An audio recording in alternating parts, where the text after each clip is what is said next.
Bonjour à tous et bienvenue dans cette nouvelle vidéo dans laquelle on va parler de chiffrement. Ça tombe bien, c'est mon dada. On va parler de ce que Itera fait sur ses matériels. Il propose un chiffrement qu'on appelle Over the Air, OTA, Over the Air Encryption. J'ai avec moi un petit poste test, PD685, Itera. C'est un vieux poste, mais il marche très très bien. Il supporte le DMR. Et avec celui-là, j'ai pu tester un petit peu le Itera, le Over the Air, la fonctionnalité OTA, et voir un petit peu ce qu'elle fait. Alors, on en parle assez peu, j'ai regardé un peu sur YouTube, globalement on trouve pas grand-chose dessus, et je me suis dit que ce serait intéressant de faire une vidéo dessus. C'est un algorithme que j'essaie de comprendre, j'essaie de reverse engineer cet algorithme. À l'heure actuelle, j'ai pas encore compris comment il marche. J'ai compris qu'on pouvait bien protéger son réseau avec, mais j'ai également compris qu'on pouvait le détourner aussi. On en parlera un tout petit peu en fin de vidéo, mais c'est un bon réseau, mais on peut quand même faire des choses si on n'a pas la clé. Voilà. Alors, qu'est-ce que c'est que le algorithme qu'est-ce que c'est que ce Itera Over the Air Encrypt? À quoi il sert? Qu'est-ce qu'il fait? Quelle est sa fonctionnalité? Je vous montre ça tout de suite, mais juste avant, générique.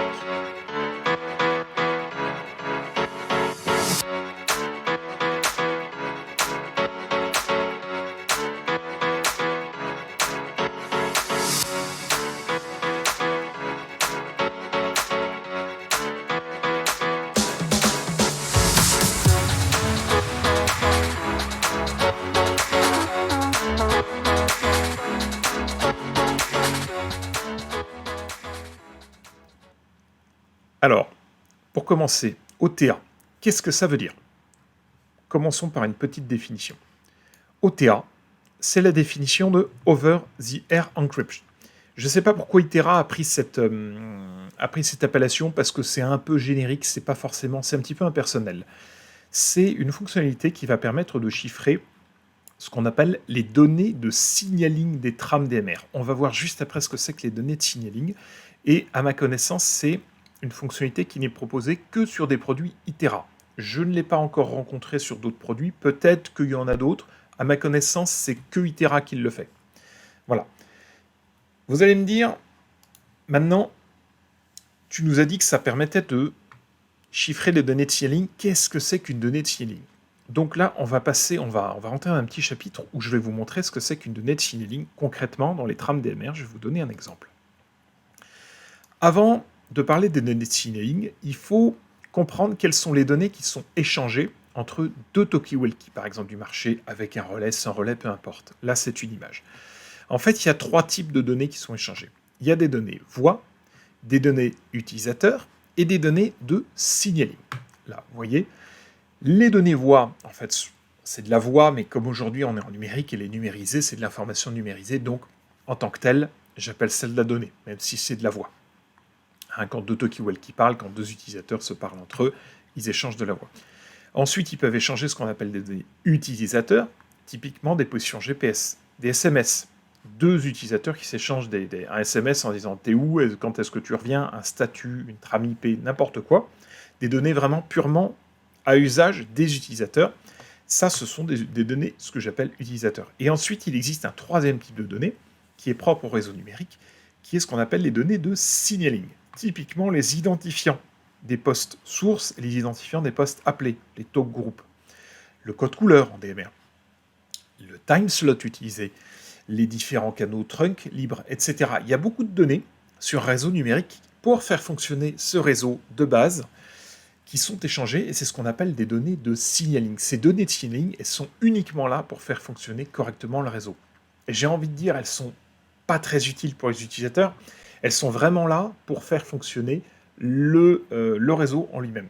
Votre téléphone portable, quand il se connecte à une station de base qui est à côté, c'est pareil, il envoie des données de signaling pour dire qui il est, son identifiant, numéro de téléphone, peut-être qu'ils échangent des clés de chiffrement afin de pouvoir crypter les échanges. Tout ça sont des données de signaling. Et quand vous envoyez un SMS à vos contacts, bah, le SMS est une donnée utilisateur. Bah, en radio, là, sur des talkie-walkie, c'est exactement la même chose. Donc, pour bien comprendre les données de signaling, il faut comprendre les trois types de données que je vous ai montrés, voix, données utilisateurs, données de signaling. Et la fonctionnalité Over the Air, elle va permettre de chiffrer ces données de signaling. Ensuite, je vais vous montrer un exemple pour savoir où sont les données de signaling dans les trames DMR. Et donc, que va faire l'algorithme over the air. Je vais vous montrer un petit exemple d'une transmission voix simple. Une transmission voix, quand on regarde, ça se passe comment? Ça se passe de la façon suivante. Au début de la transmission, vous voyez ce qu'on appelle des voice headers qui sont envoyés. Là, vous le voyez en rouge sur l'écran. Voice header ou voice LC header. Ça, ce sont des identifiants data, des trames data qui précèdent la transmission voix pure, qui disent attention, réveillez-vous, il va y avoir une transmission voix, et ça va être Monsieur Martin qui appelle Monsieur Durand, par exemple. Ils ont besoin de se parler. Donc l'identifiant numéro 1 qui appelle l'identifiant numéro 2. Et il faut absolument que les postes en réception reçoivent bien ça pour se préparer à se dire est-ce que moi je suis concerné par ce que Monsieur Martin veut dire ou Monsieur Durand? Est-ce qu'il faut que je déverrouille mon audio ou pas? Est-ce que les talk groups correspondent? Est-ce que le time slot y correspond? Est-ce que le code couleur correspond? C'est à ça que ça sert, à faire en sorte de réveiller les postes. Et ensuite, il y a ce qu'on appelle les données voix pure. Donc quand vous vous mettez à parler tout simplement, et les talkie-walkie envoient la voix dans ce qu'on appelle des super trames. Une super trame est constituée de 6 trames DMR, et ça va avoir une durée totale de 360 millisecondes. On ne peut pas en envoyer qu'une seule. Le principe, c'est que la première trame voix, elle va contenir une synchro, et toutes les autres, elles vont contenir des données de signaling, en plus des données de voix. Et toutes les 360 millisecondes, on réémet ensuite une nouvelle synchro et une nouvelle donnée de signaling. Ici, par exemple, on a la première super trame voix, et là, ensuite, on a le début de la seconde super trame voix. Et à la fin de la transmission, je ne sais plus si j'en parle dans le PowerPoint, mais il y a un terminate les contrôles, une trame spécifique qui dit, comme le voice header avait dit on débute, là il y a la même chose qui dit on arrête. Ensuite, je vais vous mettre en évidence ce que c'est que les données de signaling dans ces différentes trames. On ne va pas rentrer dans beaucoup de détails, mais c'est vraiment pour vous illustrer la fonctionnalité pour bien comprendre ce qu'elle fait. Nous avons ici un voice header. Quand on tire la norme, c'est une trame, c'est un petit peu barbare. Qu'est-ce qu'elle fait? Elle prend des données ici, ligne contrôle de 72 bits en entrée, elle l'encode d'une certaine manière, elle y ajoute de la correction d'erreur, elle mixe tout ça, elle fait ce qu'on appelle de l'entrelacement, interleaver, c'est ce qu'on voit ici, là, à cet endroit-là, et ensuite elle l'insère dans les trames.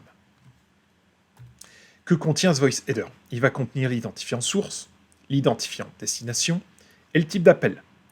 Est-ce que c'est un appel individuel? Est-ce que c'est un appel de groupe? Est-ce que c'est un appel d'urgent? Est-ce que c'est un appel prioritaire? Est-ce qu'il est chiffré? Tout ça, ça va être inclus dans le voice header, ici, dans ces 72 bits LC Link Control. Et bien, les données de signaling, c'est ça. C'est typiquement ce genre de truc. Donc, quand vous regardez les trames, elles contiennent ce qu'on appelle des synchros.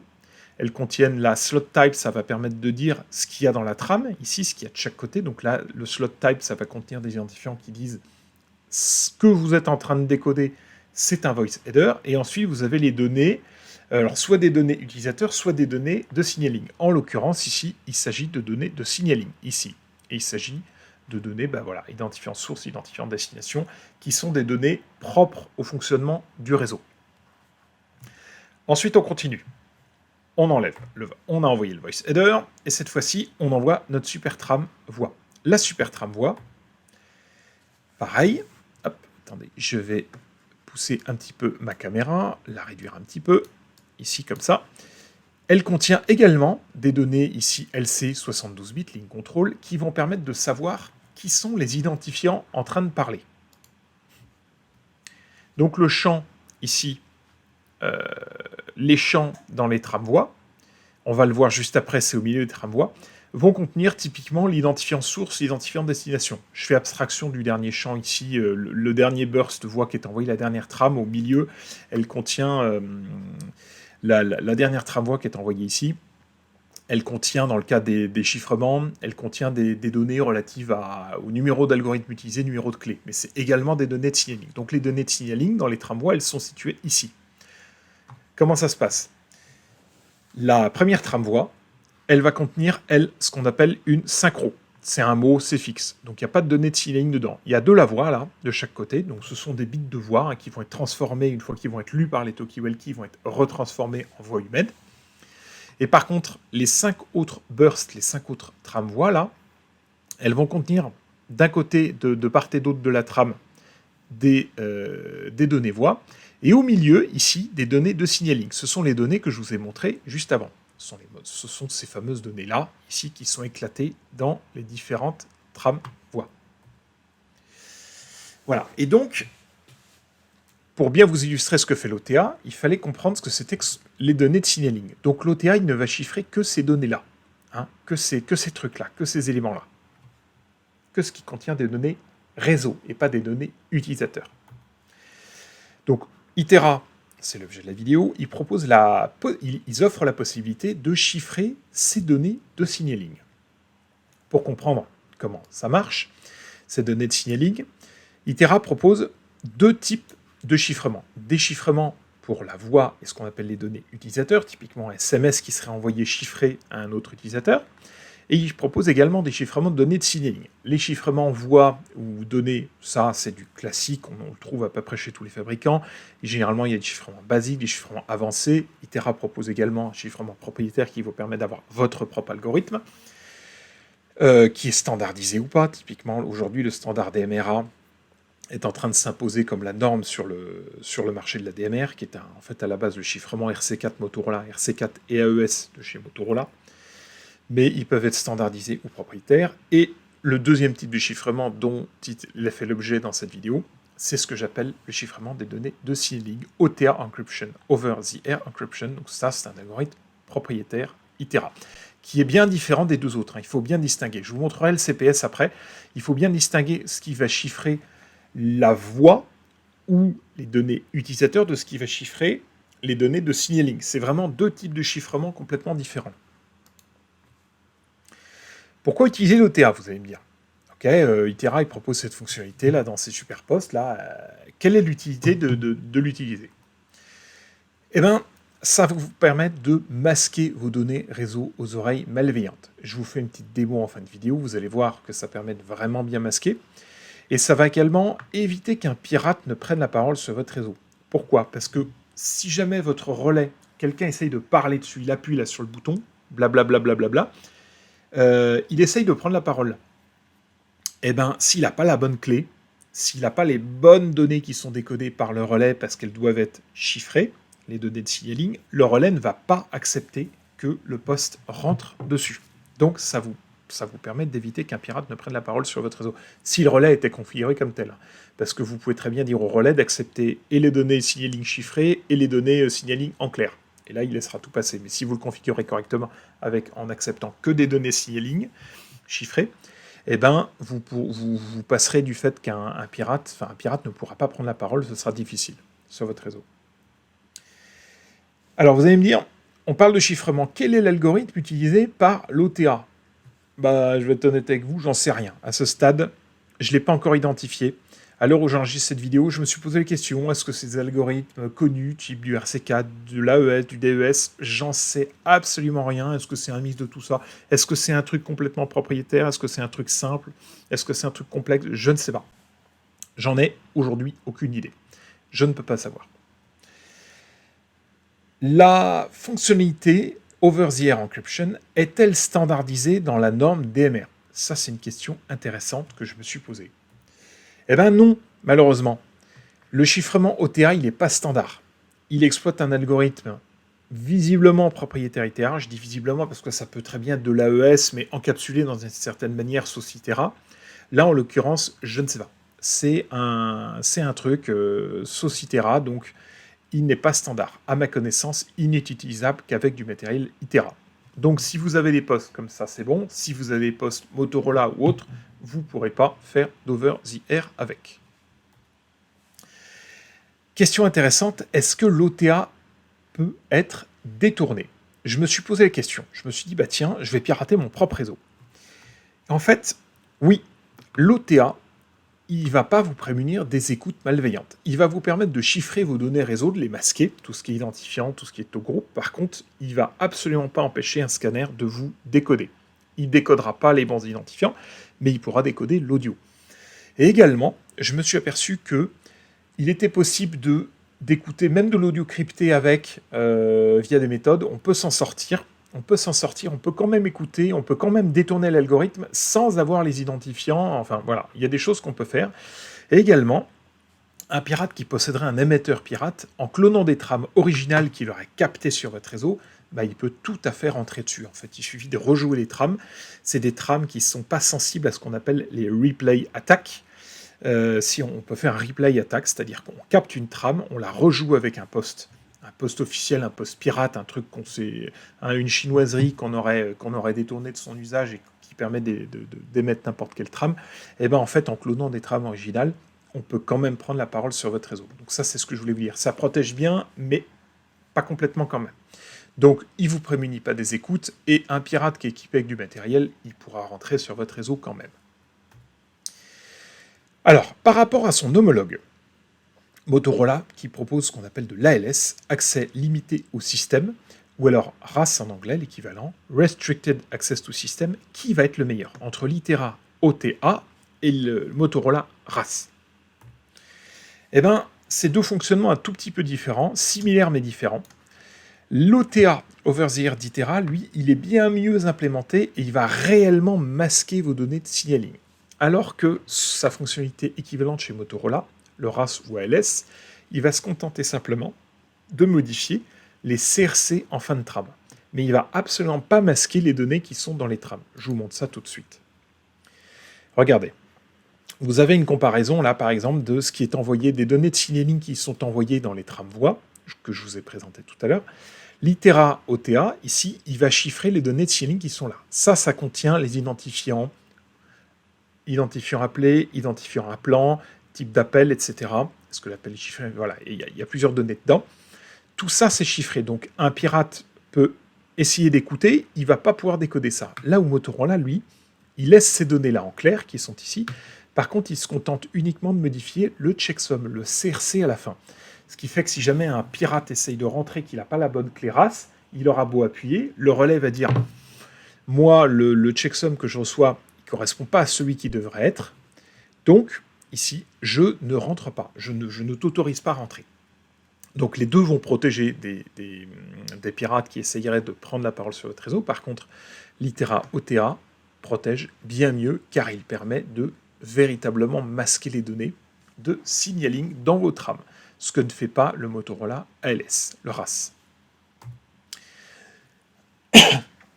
On rentre dans le vif du sujet, un petit peu de pratique. Comment activer la fonctionnalité Over the Air Encryption, OTA, dans le CPS? Dans le CPS, quand vous regardez, vous avez un menu qu'on appelle Digital Common Encrypt, ici. Hop, là. Alors là, je suis dans la partie conventionnelle, hein, mais si vous allez dans la partie trunking, vous ouvrez votre code plug habituel, vous allez dans la partie encrypt, ici.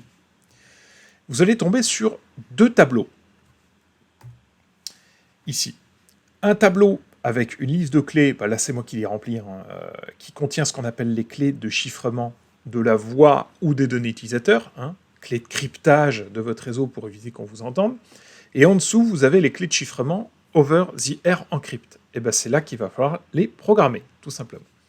Donc vous aurez d'un côté, bah voilà, l'espace en haut ici, je me répète, ce sont les clés de chiffrement qui sont ici. Donc ça chiffre la voix, ça chiffre les données utilisateurs. Un SMS qui doit partir crypté de Pierre vers Paul, par exemple, ça, il faut que ça soit chiffré avec une clé comme ça. Vous mettez des clés de 40 bits, 128 ou 256 bits, au choix. Ça va utiliser du RC4, de l'AES 128 ou de l'AES 256. Et en dessous, vous avez un tableau dans lequel vous pouvez rentrer des clés également, qui sont les clés de chiffrement OTA, cette fois-ci. Donc là, vous rentrez, ce sont des clés de 128 bits, la taille est fixe.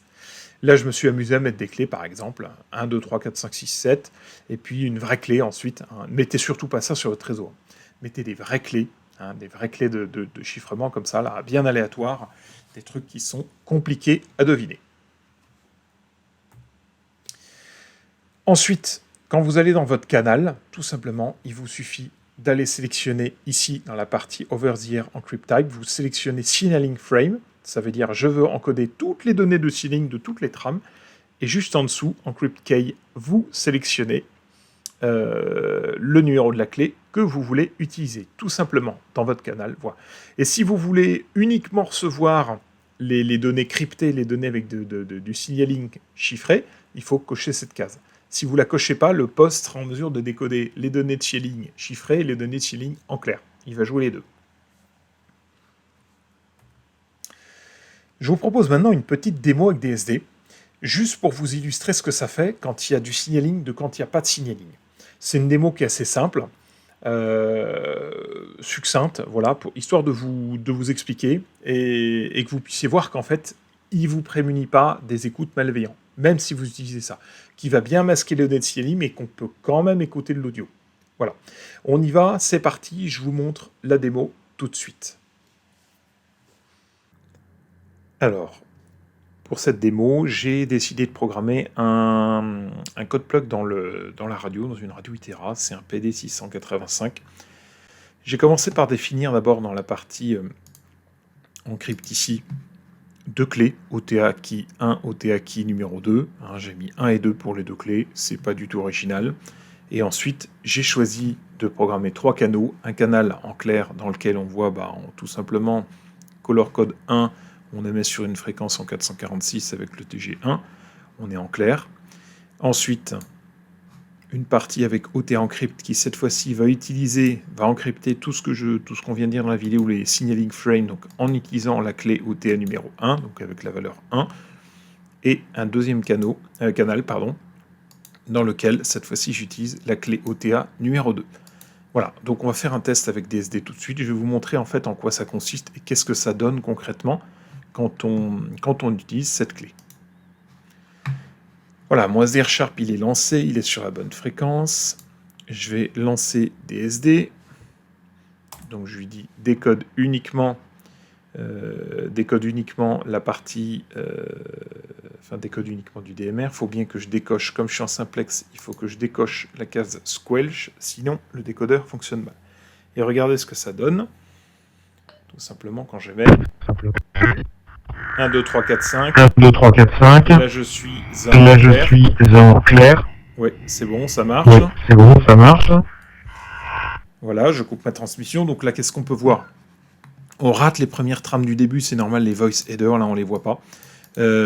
Puisque le décodeur n'est pas assez stable encore, je suis en train d'essayer de l'améliorer. Maintenant on arrive à décoder du simplex d'ailleurs avec DSD, mais on loupe le début des trames. Et ce qu'on voit, c'est que ce que je vous ai montré dans le PowerPoint, là, les trames voix, dans les super trames voix, on décode bien, TG1, source 100, là en l'occurrence j'ai pris l'identifiant numéro 100, et on voit que tout se passe bien. Ok, ça veut dire que les CRC et la correction d'erreurs se passent correctement.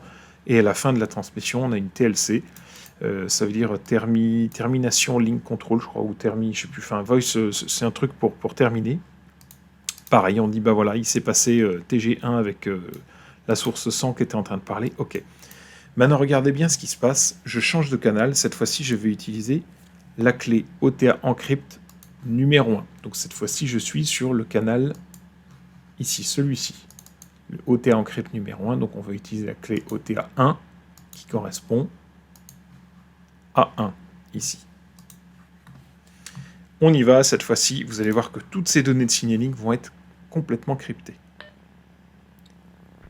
1, 2, 3, test. 1, 2, 3, test. J'utilise la clé OTA numéro 1. Et on voit bien qu'au niveau, des données, ici là les signalings sont cryptés. Enfin chiffrés.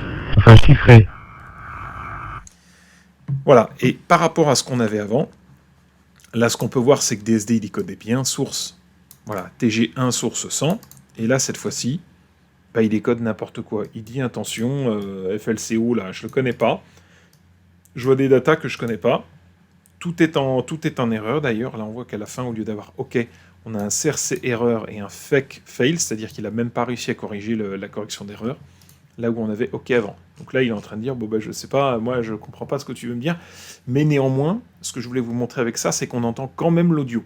Comme les trames de synchro, elles sont pas chiffrées, DSD, il va voir une trame de synchro, il va le décoder. Il va dire, très bien, il y a de la voix là-dedans, il n'arrive pas à savoir ce que c'est au niveau du signaling, mais il le trouve pas. Par contre, un poste pro officiel DMR, lui, saura pas le décoder. Il va dire, moi, ce que je décode, c'est pas bon, les CRC calculés sont pas bons, là, donc je ne joue pas l'audio. Cette fois-ci, je change de canal à nouveau, je mets l'OTA numéro 2, juste pour voir. Donc cette fois-ci, on va utiliser exactement les mêmes paramètres, mais avec la clé qui se trouve ici. C'est ce canal-là, Signaling Frame OTA Key Number 2.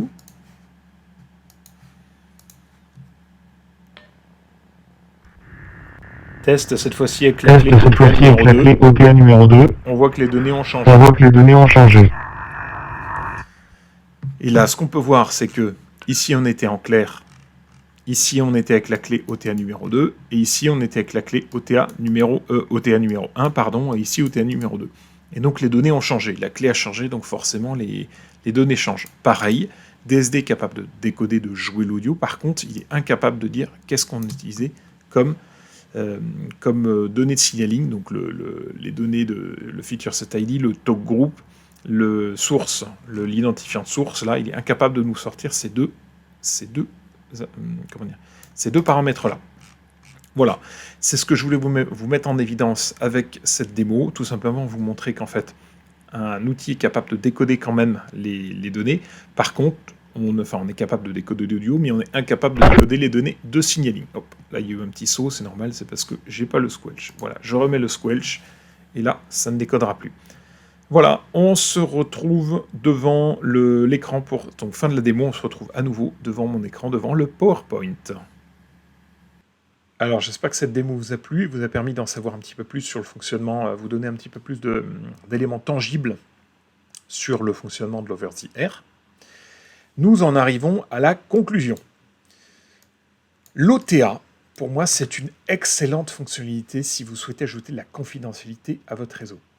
Attention cependant, la confidentialité c'est bien, ça n'empêchera pas l'écoute du réseau. D'accord? Donc si vous utilisez l'OTA, moi je vous recommande d'utiliser en plus du chiffrement voix et données. Parce que l'OTA tout seul, comme vous avez vu dans la démo, là j'ai de l'audio en clair, et bien l'audio en clair, on peut le décoder tout simplement. Donc voilà, c'est une super fonctionnalité, mais pensez bien que ça n'empêchera pas l'écoute de votre réseau. Et une petite remarque personnelle, ça c'est à destination des fabricants, si jamais la DMRA, des membres de la DMRA, des fabricants regardent cette vidéo. Dommage que l'OTA ne soit pas standardisé en DMR parce que c'est un super truc. Motorola propose un équivalent mais qui est bien moins sécurisé que l'OTA d'Itera.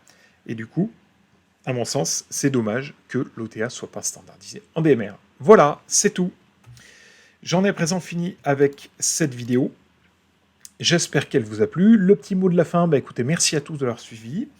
Et puis, écoutez, je vous dis à très vite dans la prochaine vidéo. Restez bien connectés sur cette chaîne. D'autres vidéos arrivent, toujours sur la radio, les sujets PMR, les sujets crypto en général.